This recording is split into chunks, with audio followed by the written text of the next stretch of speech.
I got an idea here. I got an idea here. Uh, One way to be positive about things, I would think, would be to count some of the nice people in your life. See if you can do five, just five, and go from there. Well, for instance, definitely for me, number one would, well, not, no, you don't have to put them into numbers. Just that you count them doesn't mean that the first one you pick is the best. It's just that's the first one you picked. And see how many you can come up with. Really cool people that have, one way or another, regenerated your life, activated your life, made your life better, uh, brought you along the way, showed you along the way all sorts of neat things that you are now privy to. It's there'd be in other words, the good people you have run into in your day, and then just something brief about them. I got to say, Sandy, for one, I couldn't ask for a nicer wife than her. The I'm a bit older than her, and having a bit of a time with brain fog, but she never gripes. She's just been as good and helpful as can be. Couldn't ask for a nicer person. Plus, she's pretty cute. Get right down to it. And a very, very diligent and wonderful person. There's Sandy. Okay. And I could go on. I could go on. My brother Ed. Couldn't ask for a better brother. Um, I was the older brother in the family, so I was there first. And then he came along when I was about 5 or 6 years old.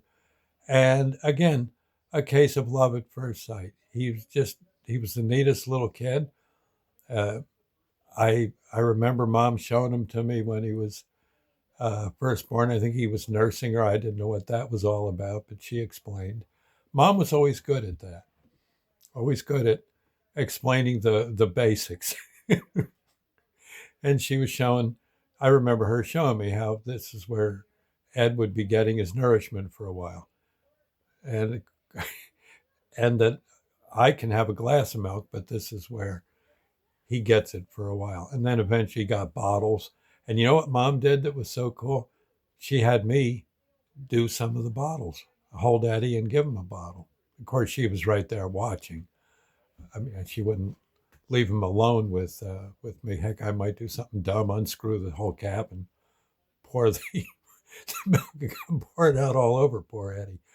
But she'd keep an eye on me. She explained all the stuff about how the kids came about, what happens, and all I remember always happy to let me feel the Ed kicking inside her belly and stuff. It was that was mom.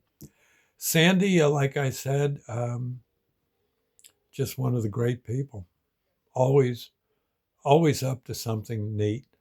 Always trying her best and being such a good friend to me and a great wife. Eddie, my brother, again, like I said, same thing. Always, we're as kids pretty much inseparable. Even though Ed was younger than me, I certainly was perfectly happy to play with him and his friends, with my friends, bring my friends along when maybe we were going on a joyride or something out in North Jersey, and maybe Ed could come along and that kind of thing. It's I think there's three people right there, and I know I can come up with more. Uh, my father, my father, who showed me uh, pretty much all sorts of neat things, especially his his term in the service during World War II, flying fighter planes. He told me all about it, what it was like. Remember, whereas some people might not tell you what it's like to be in a plane crash, he did. He said it really wasn't that bad, if I recall right. Well, I think he belly landed, but then one part of the plane broke in half and caught fire. The part he was strapped to did not catch fire. It was that nip and tuck. But again, he didn't let it bother him. He just got into another plane, took that one up. Again, another person, well, it would be my father, taught me basically then how to don't give up, keep going. You ain't dead yet, keep it moving. What are you doing, goofing off, right? And that was him. I can go to my grandparents, such good people. My father's father, granddad, I used to call him. He sold silverware, and he was oddly enough he was a pilot in World War One.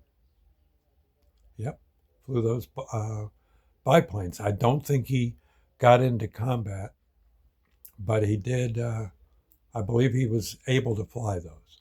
I'm pretty sure.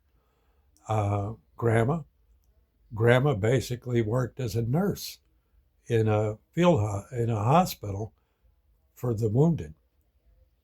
Yep, she did, and she used to tell me all about that. And better than all of that was Granddad and Grandma both taught me how to play cards. And again, bless their heart. Oddly enough, my father taught me how to go to the racetrack and come home with some money. Yeah, yeah. Mom, many of the things I cook, I got the lesson from you know who. Good old Mom. Brother Ed, like I said earlier, I think, couldn't have asked for a better friend than him. Really couldn't. Even to this minute. Just always having something good to say and do with me.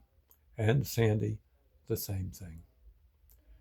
It's, you want to get right down to it, the basic family. And there's more I could touch base on, but the basic family. I can't complain. I'm in good hands with any one of them. And them with me as best I can do. So, yep, count your blessings, friends. It's maybe not a bad idea. Also, you know what might be cool? Is to think of ways you can unleash some of the blessings you can give. Besides counting your blessings, hand a few out. Not a bad idea. In fact, that's a great idea. Heck, I married Sandy. I took care of Mom when she had Alzheimer's. Always was happy to show Ed the ropes as we were growing up, and etc. You just kept marching on. My father, I tried to do all I could to make him proud of me, and I think he was. And the like. Anyway, I'm going to do this. I'm going to definitely try real hard to think of all the people that have been an inspiration to me. Maybe write them on a notepad or something and just keep going right down the list, because there's been many, many people. I won't go into all sorts of detail just yet, but I remember the rescue squad I was with. There I was, a Yankee in a southern city, which is about eight counts against you when you first move in. But those Southerners took me under their wing and showed me all the different nuances of being an EMT and an EMT IV certified, and got to the point where, doggone, those buggers didn't vote me into being a sergeant on their squad. Unheard of if you're a Yankee, but no, not with those cats. You see what I'm saying? Think about this yourself.